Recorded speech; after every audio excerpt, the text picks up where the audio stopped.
Hi, my name's Erin. This is my husband Adam, and this is my story.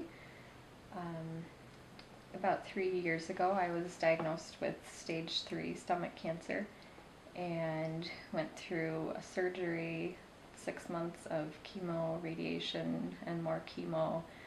Um, and at the end of that year, I was declared cancer-free, which was awesome, and we were extremely happy about that. And the next 3 years were more tests and CAT scans and blood tests, genetic testing, all to try and figure out why I got this. I was only 27 at the time, and this is a really rare cancer anyway, and especially rare for someone so young to get it. And so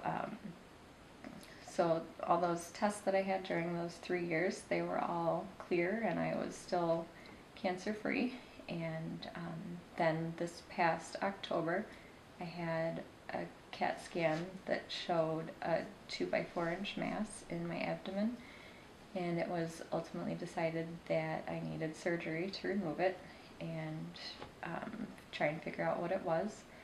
So during the surgery, the pathology report came back that it was cancer again, and it was the same type that I had had in my stomach 3 years before. So this opened this door again that we thought had shut for forever, and kind of took for granted being cancer-free. You get to a point at first where you're processing it all, and you go to really kind of dark places. And I remember thinking on Christmas, is this gonna be my last Christmas? And it's hard to pull yourself out of that place, but we do try and think positively, and especially for our girls, because we want them to know that we're here and we're strong, and set a good example for them. But it's still scary, even though we try to remain positive most of the time. You still wonder, what if? And that's really hard to live with. So we decided to get a second opinion, which my doctor fully supported, and we decided to go to Mayo Clinic. We had to fight a lot with the insurance company since they're technically out of network, and it ended up we were going to have to pay a lot more than we thought we were going to have to, and almost canceled the appointment because it was just too overwhelming.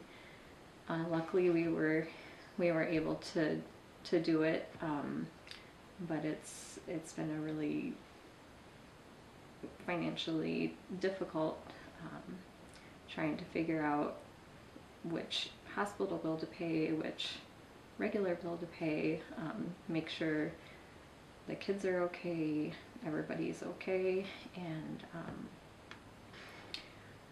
emotionally it's been really scary for all of us, and we've definitely grown stronger in our faith, which is pretty amazing. And we have a really, really amazing church and family, and church family and friends who are supporting us, but it's still scary. And when you first find out that it's come back and it's more aggressive than it was the first time, and it's an incredibly rare type of cancer, they don't really know much about it. They don't know much about what treatment to do and what will work, and it's just really scary. I think sometimes about your situation, and we like to think, what are the positives that could come from this?